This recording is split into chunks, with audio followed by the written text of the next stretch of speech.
Élection au Zimbabwe, Robert Mugabe souhaite la défaite de son ancien parti. L'ex-président zimbabwéen Robert Mugabe s'est invité dans la campagne électorale dimanche, à la veille de scrutins historiques, pour appeler les électeurs à faire tomber son ancien parti, qui l'a poussé vers la sortie en novembre après 37 ans de règne.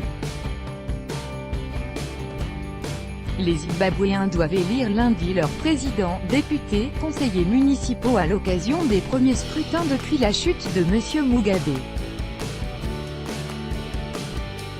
L'ancien homme fort du pays, âgé de 94 ans, est sorti du silence qu'il respectait depuis le début de la campagne électorale, en tenant sa première conférence de presse en direct depuis sa démission forcée. « J'espère que le vote de demain va faire tomber la forme militaire de gouvernement actuelle », a lancé M.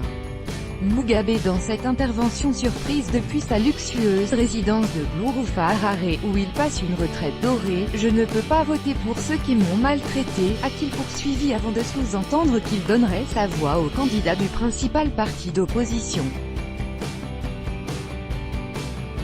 Le mouvement pour le changement démocratique, MDC, Nelson Chamisa, dont il a toujours combattu la formation. « Je ne peux pas voter pour la ZANU-PF, le parti au pouvoir depuis l'indépendance du Zimbabwe en 1980, a expliqué l'ex-chef de l'État et ancien président de la ZANU-PF.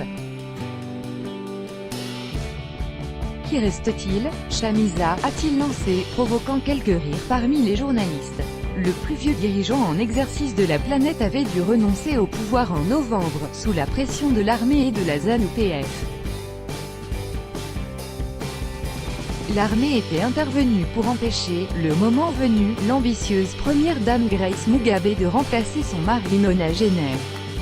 Il a finalement été remplacé par Emmerson Mnangagwa, qui l'avait démis 2 semaines plus tôt de ses fonctions de vice-président. Ce fut un véritable coup d'État, a lancé dimanche M.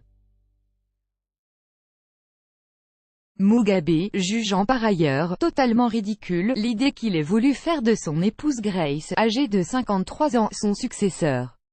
Office dans l'église Saint-Peter clavé à la veille des élections au Zimbabwe, district de Mbare, 29 juillet 2018. Copyright AFP, Marco à l'ONG assis dans un fauteuil de cuir vert. L'ancien président, en lunettes de soleil et costume cravate impeccable, est apparu en forme pendant les 2 heures de son intervention qu'il a terminée en posant aux côtés de son épouse, Chamisa. Embarrassé lors d'une intervention à la radio d'État, le président Mnangagwa a indirectement répondu à son prédécesseur en affirmant que, après des années d'immobilisme, les événements de novembre 2017 avaient donné au Zimbabwe l'occasion de rêver de nouveau. Il s'est félicité du climat de paix pendant la campagne électorale, contrairement aux précédentes élections sous l'ère Mugabe, entachées de nombreuses violences. « Demain vous déciderez de l'avenir du Zimbabwe », a-t-il lancé aux électeurs, les exhortant d'utiliser avec discernement leur pouvoir pour cette élection, la plus contestée de toute notre histoire. Monsieur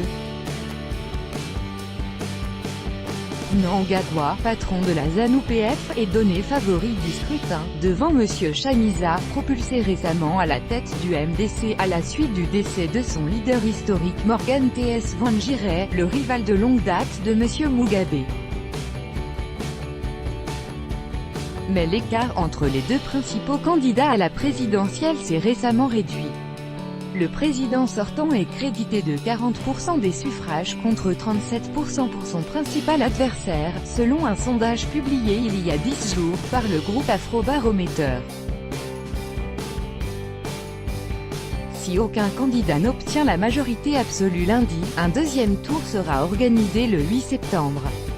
Partisan du président zimbabwéen Emmerson Mnangagwa, candidat à l'élection de lundi, 28 juillet 2018. Copyright AFP, JKZNJIKZANA. Monsieur Chamisa, qui veut incarner le changement et la rupture avec l'ancien régime, a accueilli avec prudence et embarras dimanche les propos de l'ancien président Mugabe. « Si quelqu'un dit « Vous êtes mon candidat préféré », qui suis-je pour refuser cette voie ?» a réagi le patron du MDC. « Ce n'est pas mon devoir en tant que candidat de choisir les électeurs », a-t-il expliqué lors d'une conférence de presse à Harare.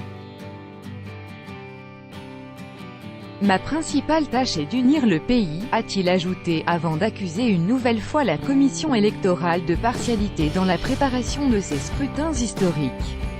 Lors de sa campagne, M. Mnangagwa, 75 ans, a garanti des élections libres, justes et transparentes, en rupture avec les violences et fraudes qui ont caractérisé les derniers scrutins organisés pendant la présidence Mugabe.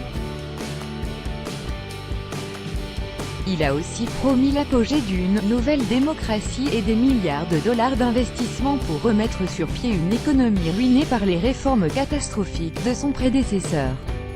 Tout droit de reproduction et de représentation réservé, copyright 2018, Agence France Presse.